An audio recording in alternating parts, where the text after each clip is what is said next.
लातूरमध्ये सुनील तटकरे यांच्या पत्रकार परिषदेत राडा. छावा संघटनेच्या कार्यकर्त्यांनी तटकरेंवर पत्ते भिरकावल्याने राष्ट्रवादीच्या कार्यकर्त्यांकडून मारहाण. अजित पवार, तुम्ही शेतकऱ्यांसाठी एवढ्या मोठ्या मोठ्या पाता मारता, अशा चुकीचे कृषी मंत्री राज्याला तुम्ही देता आणि शेतकऱ्यांच्याच पोरांना तुम्ही मारण्याचं काम करताय.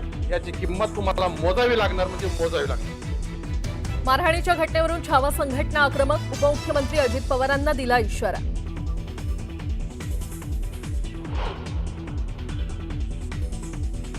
मारहाण प्रकरणानंतर छावा संघटना आक्रमक. लातूर बंदची दिली हाक. सर्व पक्षीयांनी केलं बंदचं आवाहन.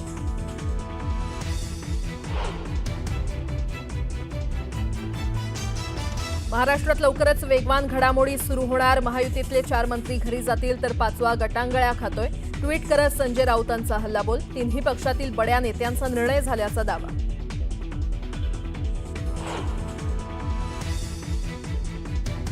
मी खेळतच नव्हतो. मोबाईलवर आलेली लिंक स्किप करत असतानाचा व्हिडिओ व्हायरल करून बदनामीचा डाव. कृषी मंत्री कोकाटेंचं व्हायरल व्हिडिओवर स्पष्टीकरण.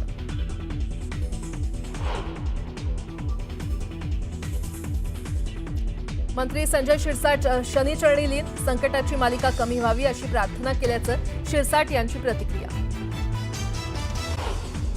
कोकणातील रायगड, रत्नागिरी आणि सिंधुदुर्गासह विदर्भातल्या 8 जिल्ह्यांना मुसळधार पावसाचा अलर्ट. 28 जुलैपर्यंत अतिमुसळधार पावसाचा इशारा.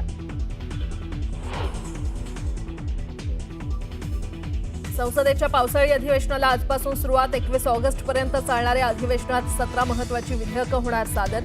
ऑपरेशन सिंदूर, ट्रम्प टॅरिफच्या मुद्द्यावर विरोधक आक्रमक होण्याची शक्यता. आणि इंडोनेशियामध्ये 280 लोक असलेल्या जहाजाला भीषण आग. जीव वाचवण्यासाठी लोकांच्या समुद्रात उड्या. 150 जणांचं रेस्क्यू ऑपरेशन तर 5 लोकांचा मृत्यू.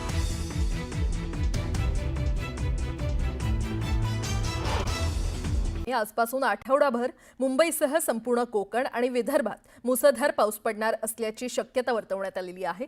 मराठवाड्यातील धाराशिव, लातूर, नांदेड आणि परभणी अशा 10 जिल्ह्यात मध्यम ते जोरदार पावसाचा अंदाज व्यक्त करण्यात आलेला आहे. राज्यात आजपासून पुन्हा मुसळधार पाऊस बरसण्याचा अंदाज वर्तवण्यात आलेला आहे. हवामान खात्यानं हा अंदाज वर्तवलाय. कोकण, मराठवाडा आणि विदर्भात पाऊस बरसणार आहे. श्रावण संपेपर्यंत मुसळधार पावसाचा अंदाज देण्यात आलेला आहे.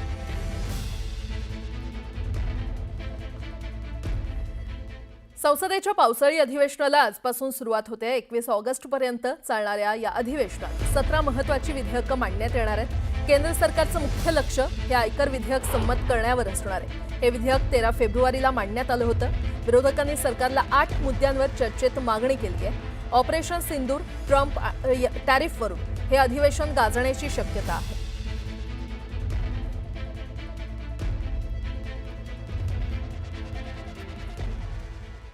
अधिवेशन संपल्यानंतर दुसऱ्याच दिवशी सामाजिक न्याय मंत्री संजय शिरसाट हे शनिचरणी लीन झाले. अधिवेशन काळात शिरसाट यांच्यावर आरोपांची सरबत्ती करण्यात आली होती.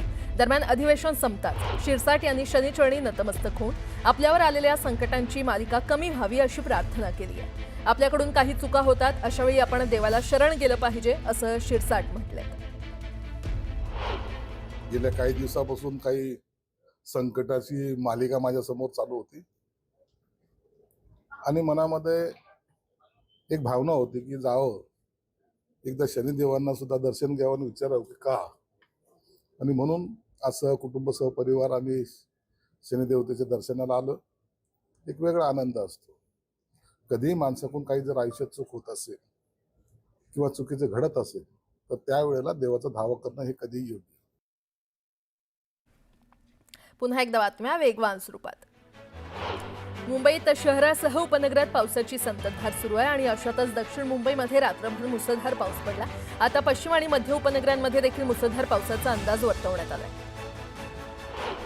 बावळसह पिंपरी चिंचवड उद्योग नगरीला पाणीपुरवठा करणाऱ्या पवना धरणात सद्यस्थितीमध्ये 77.28% पाणीसाठा आहे. कृषी आणि बिगर सिंचनाच्या आवश्यकतेनुसार धरणाच्या सांडव्याद्वारे नदीपात्रामध्ये नियंत्रित पद्धतीनं 1000 क्युसेक पाण्याचा विसर्ग करण्यात आलाय.